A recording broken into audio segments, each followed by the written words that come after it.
Siti. Disutradarai oleh Anggi Umbara, film horor satu ini berkisah tentang sosok hantu santri pondok pesantren yang membalas dendam karena dijahati teman sekelas. Diangkat dari urban legend Jawa Timur, film seram berbau religi ini menampilkan adegan gore yang bikin ngilu di ulu hati. Sekarang juga berkumpul di masjid. Berpusat pada seorang santri bernama Herlina yang merupakan siswi baru di Ponpes Ar-Rohim. Tak kuat dengan jadwal yang padat, Herlina sering berbuat ulah hingga teman sekelas kena hukuman. Semakin hari mulai timbul rasa benci di benak hati para santri yang tak segan untuk membuli. Kekejaman itu terus berlanjut hingga akhirnya Herlina pun mati. Apa yang santriwati itu lakukan hingga arwah Herlina menghantui? Berikut ceritanya.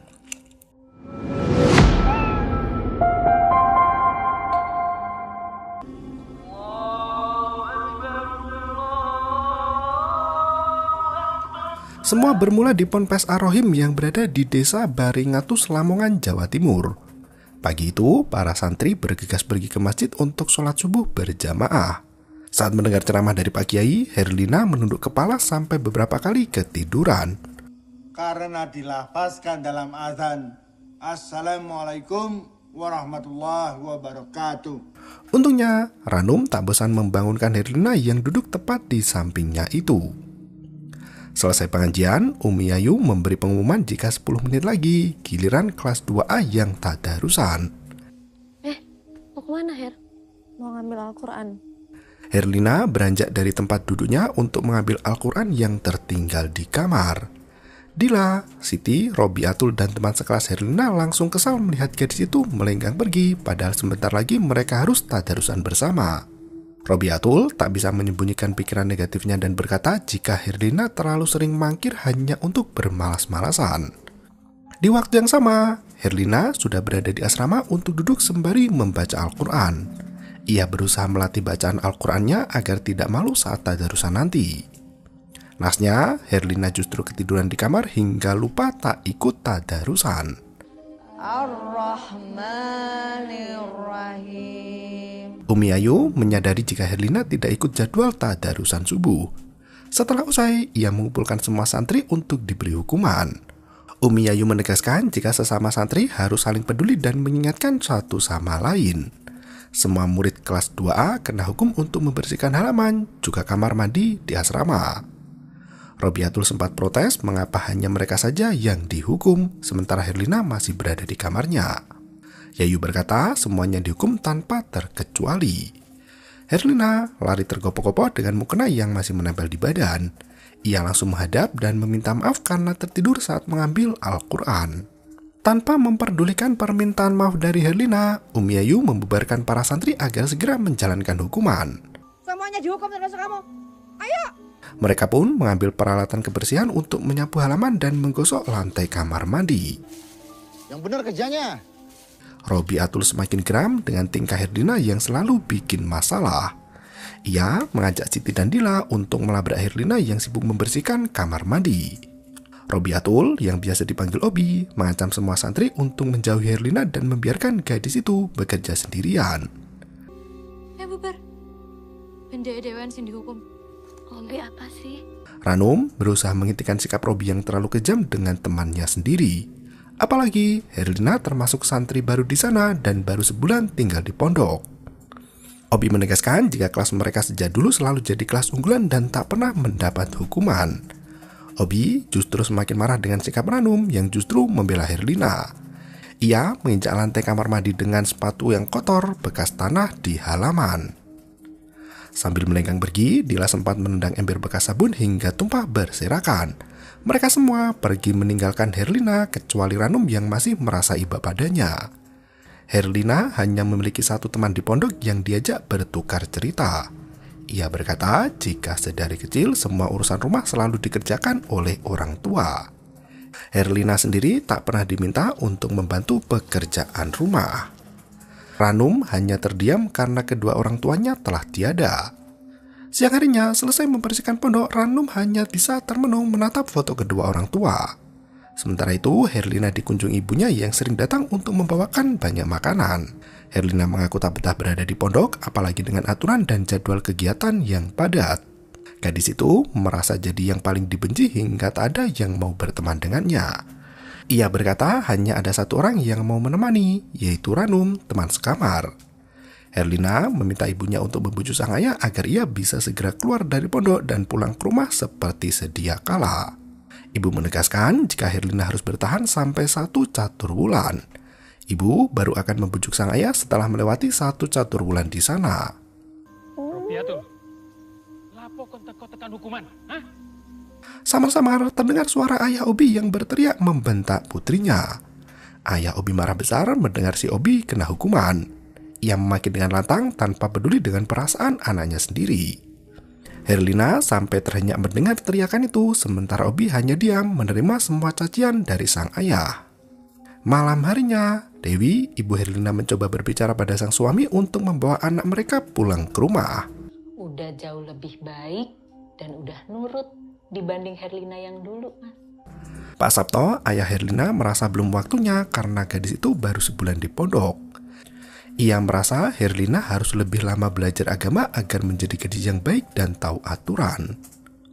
Di waktu yang sama, Herlina belajar mengaji di kamar hingga Ranum terkesima melihat kemajuan bacaan Al-Qur'annya. Ranum mengajak Herlina untuk mengaji bersama di masjid. Herlina masih harus menyetrika jilbab yang kusut sementara Ranum sudah pergi terlebih dahulu. Tak berselang lama, Obi dan teman-temannya masuk ke kamar Herlina untuk memberi pembalasan. Obi menuduh Herlina mengadu pada orang tuanya hingga sang ayah memaki Obi di muka umum. Gadis itu tak segan menampar pipi Herlina dibantu oleh si Dila yang ikut menjambak rambutnya. Obi kesal dengan nasib Herlina yang disayang oleh mamanya. Ia memakan bingkisan makanan dari ibu Herlina dan memuntahkan tepat di depan muka. Bahkan sisa masakan dalam rantang langsung dibuang hingga berceceran di lantai kamar. Herlina yang menangis ketakutan melenggang pergi keluar kamar, namun Siti dan Wati langsung mendorong tubuh Herlina terjungkal menabrak setrika.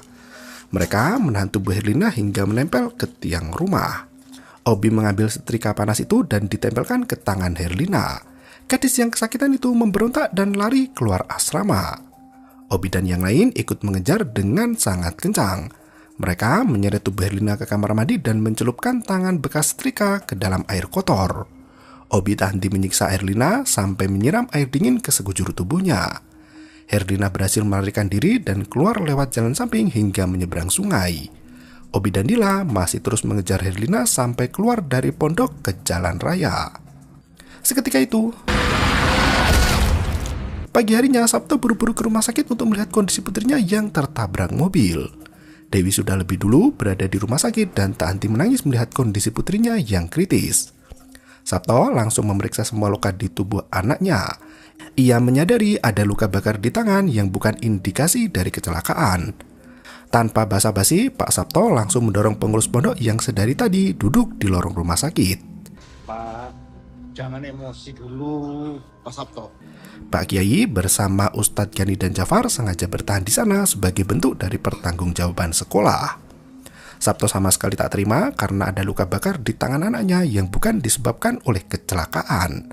Ia meminta penjelasan dari pihak pondok pesantren terkait apa yang dialami putrinya tadi malam. Pak Kiai mengakui kelalaiannya dalam mengawasi santriwati. Sabto tidak menerima permintaan maaf itu dan langsung mengusir mereka bertiga dari rumah sakit. Ia menegaskan jika putrinya itu dimasukkan ke pondok bukan untuk disakiti, apalagi dicelakai. Sementara itu, kegiatan belajar mengajar di pondok masih berlangsung seperti biasa. Umi Yayu mengajak semua santri untuk mendoakan kesembuhan Herlina agar bisa kembali ke pondok lagi bersama mereka.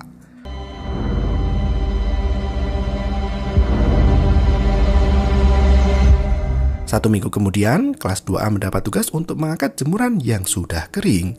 Ranum menyebarkan spray coklat yang berada di depannya. Tiba-tiba, secara mengejutkan, Herlina muncul di pondok dengan raut wajah dan tatapan aneh. Ranum langsung memeluk Herlina karena sudah lama tak berjumpa. Aku kangen banget sama kamu. Kabar kembalinya Herlina ke pondok cepat menyebar hingga para pengurus pun mengetahuinya. Mereka berusaha untuk mencari tahu apa yang terjadi pada Herlina malam itu. Umi Yayu meminta semua pengurus pondok untuk lebih memperhatikan keamanan para santri, jangan sampai kejadian yang menimpa Herlina terulang untuk kedua kali. Rono ya opo sih? Orang di antara kita aja ada kok senioritas. Malam harinya saat mengikuti kajian di masjid, Umi Yayu melihat sosok Herlina yang duduk tepat di samping sahabat baiknya, Ranum. Assalamualaikum, Umi. Umi Yayu terhenyak mendengar Umi Indri memanggil namanya. Indri membawa Umi Yayu untuk menepi sebentar karena ada kabar yang harus segera diberitahukan. Di waktu yang sama, Ustadz Gani mengucap syukur atas kembalinya Herlina ke pondok. Semua santri turut menahan memperhatikan wajah Herlina yang terlihat pucat pasi dengan luka di atas hidungnya. Selesai kajian, Ranum duduk menemani Herlina yang terbiasa menyendiri. Ranum heran mengapa Herlina tidak menceritakan apa yang terjadi malam itu. Herlina tersenyum tipis sembari berkata jika semua perbuatan pasti ada balasannya.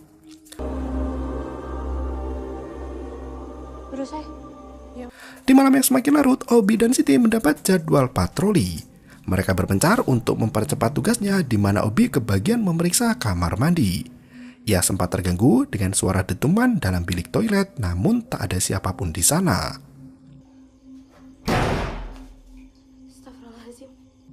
Saat dia keluar dari kamar mandi, Obi melihat Siti berdiri di ujung lorong. Ia mendekati gadis itu dan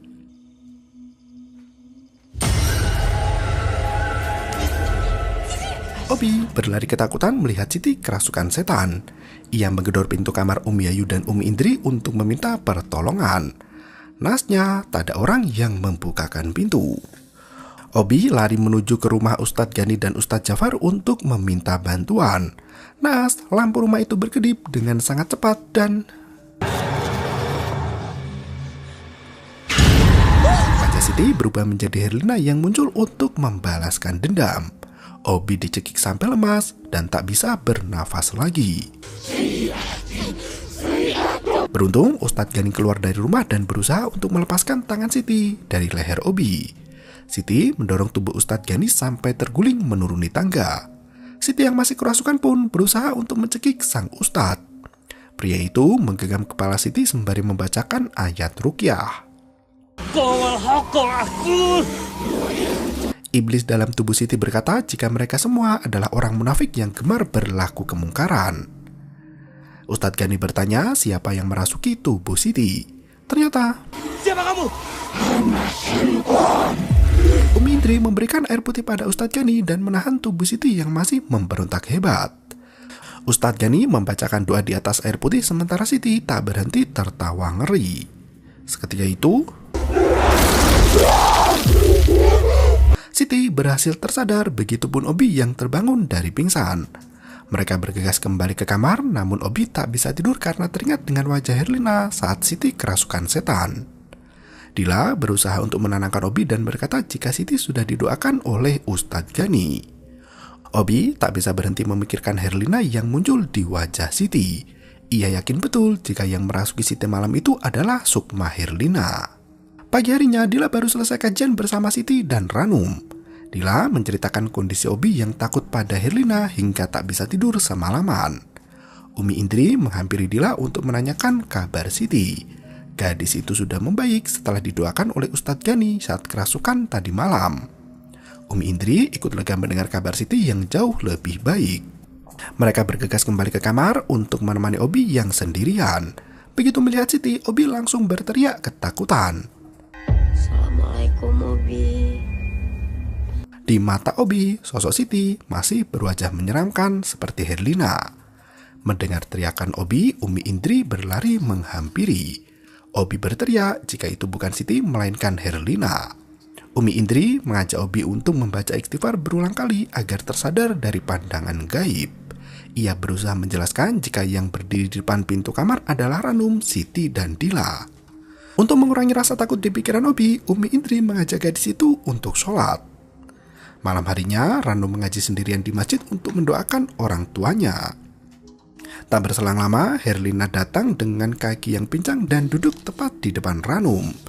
Ia hendak mengaji bersama Ranum dan membaca Al-Quran dengan sangat baik.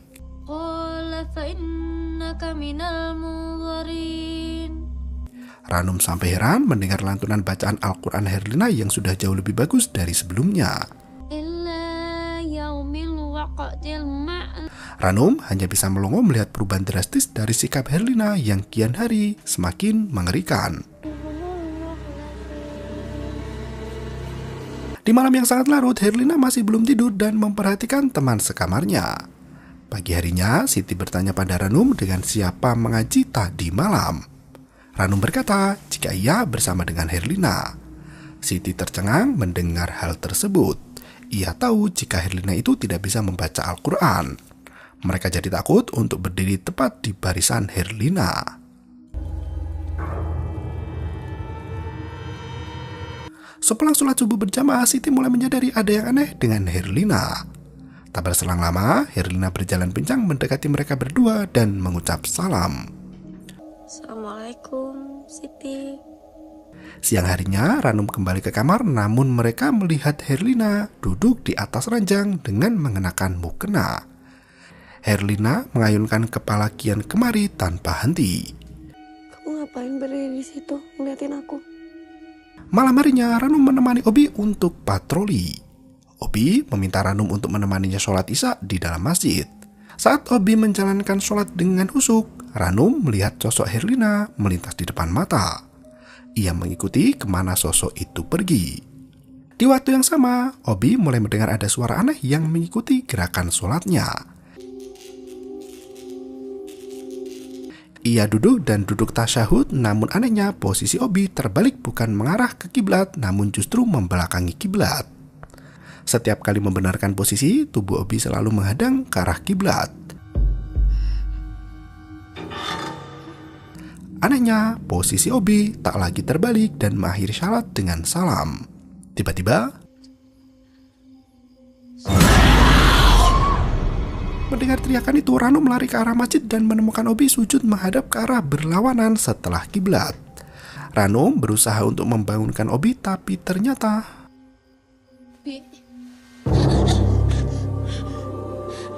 Obi meninggal dengan wajah yang sangat pucat, bahkan hampir membusuk. Malam itu juga, tubuh Obi dimandikan oleh Umi Yayu dan Umi Indri serta beberapa santriwati. Jasad Obi ditali dengan kain kafan untuk kemudian disolati saat pagi tiba.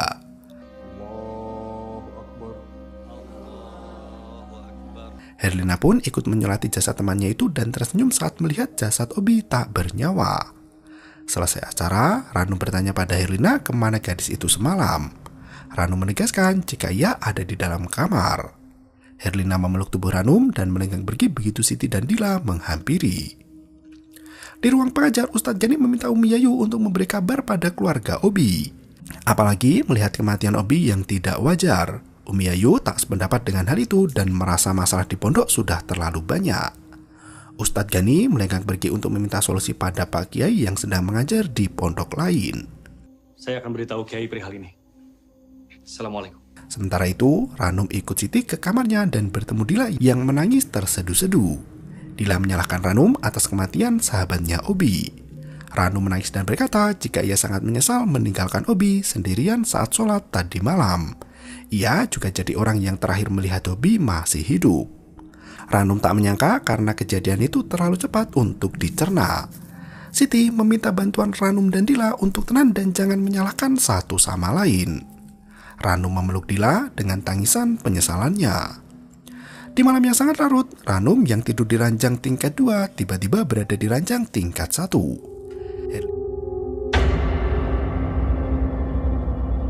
Herlina turun dari ranjang di atas tubuh Ranum dan terus memperhatikan gadis itu. Ranum yang ketakutan memilih untuk keluar dari kamar. Siti yang menyadari hal itu membangunkan Dila untuk ikut mencari keberadaan Ranum. Mereka masuk ke kamar Herlina namun tak ada orang di sana.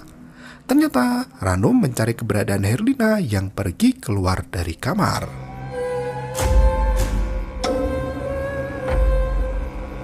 Dila masuk ke lorong gelap di mana Siti menghilang di sampingnya. Terdengar suara misterius yang menghampiri memanggil nama Dila.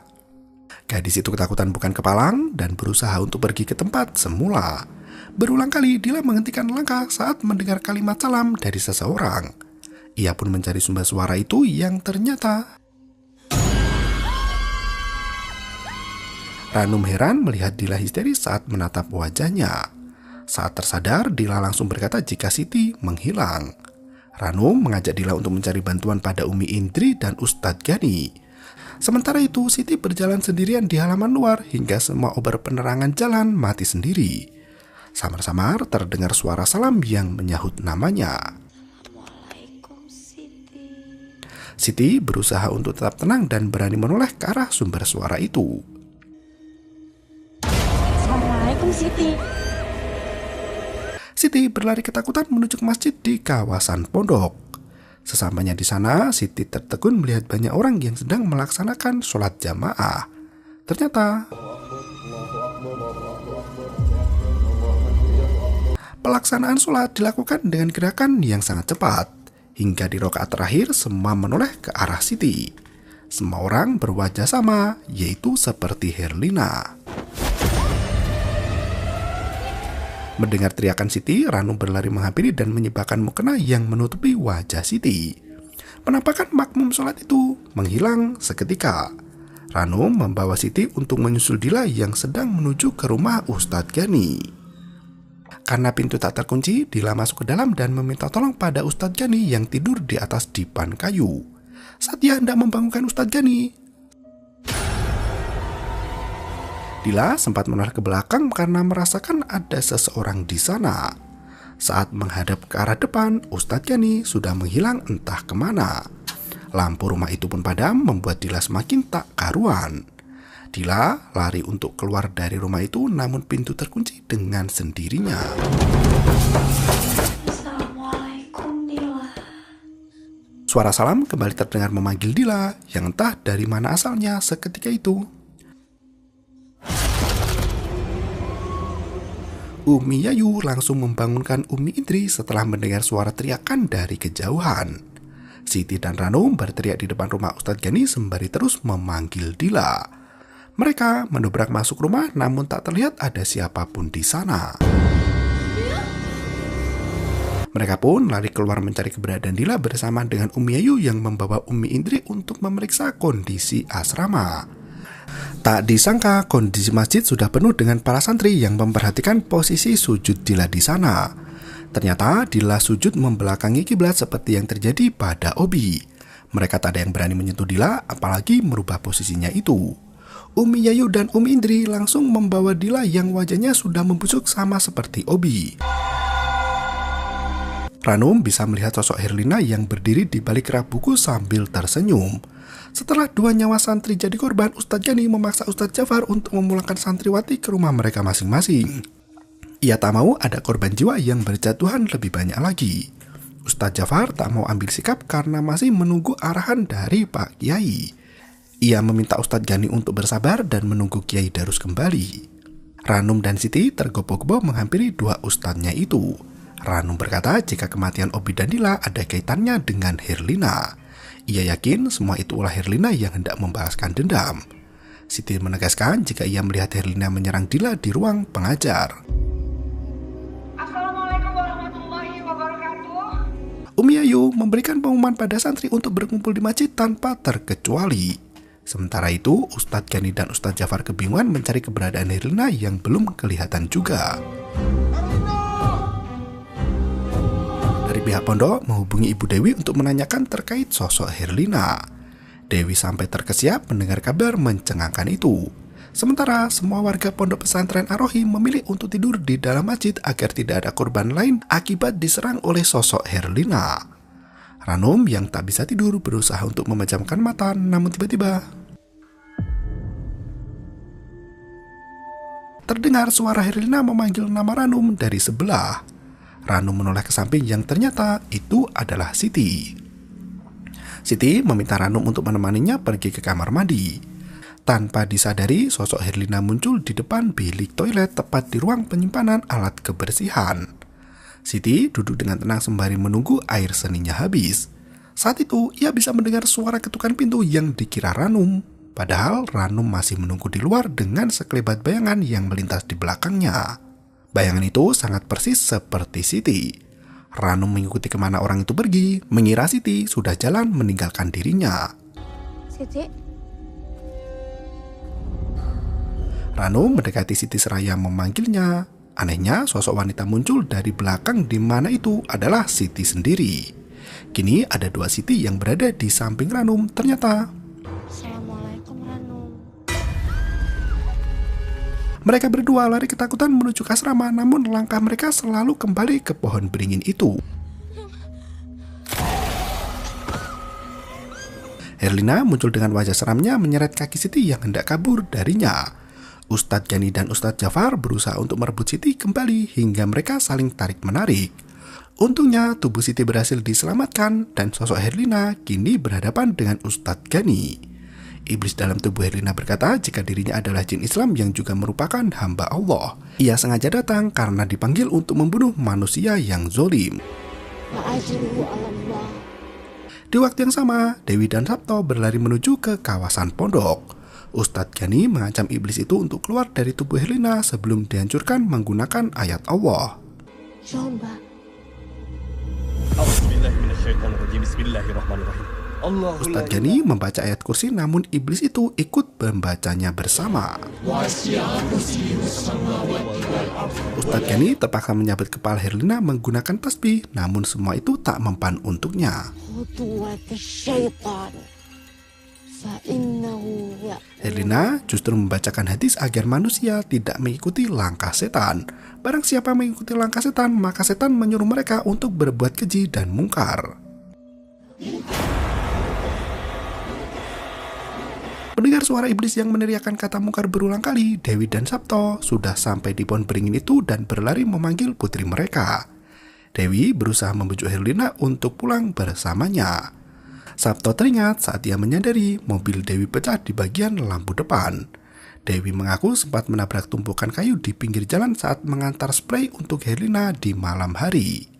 Ternyata di malam itu ibu Dewi sendirilah yang menabrak Herlina saat hendak melintas di jalan raya. Tubuh Herlina terpental jauh dan hanya ada tumpukan kayu yang berserakan di tanah. Seketika itu,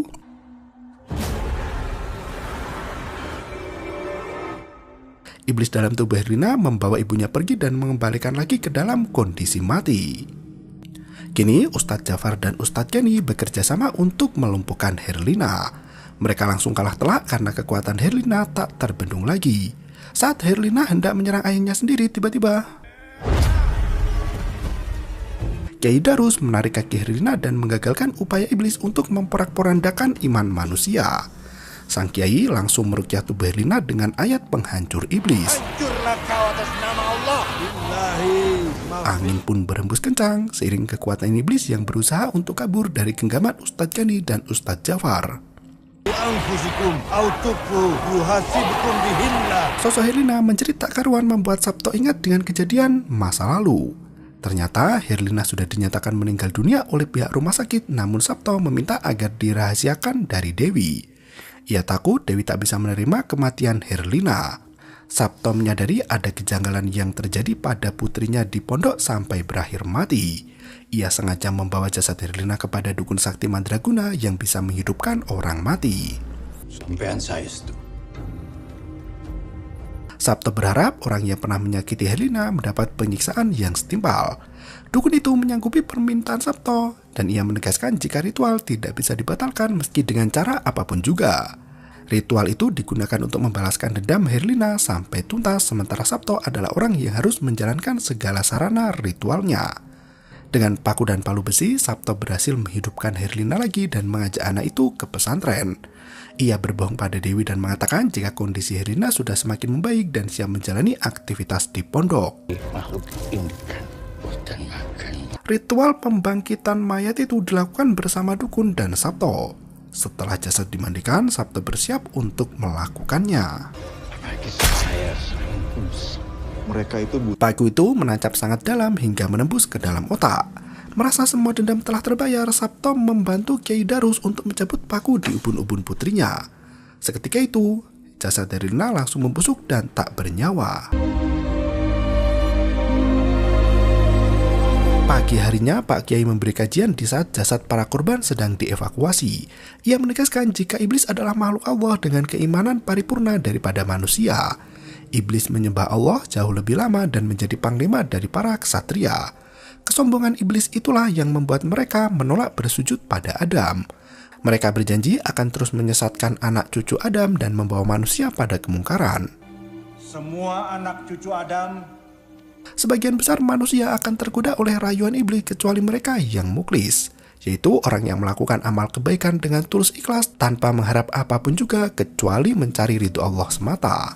akan apapun hanya Jasad Herlina dan Dewi dimakamkan bersampingan di mana Rano masih setia mengunjungi sahabatnya itu. Di suatu malam, Sabto mendengar suara ketukan pintu di depan rumah. Ia membuka pintu itu dan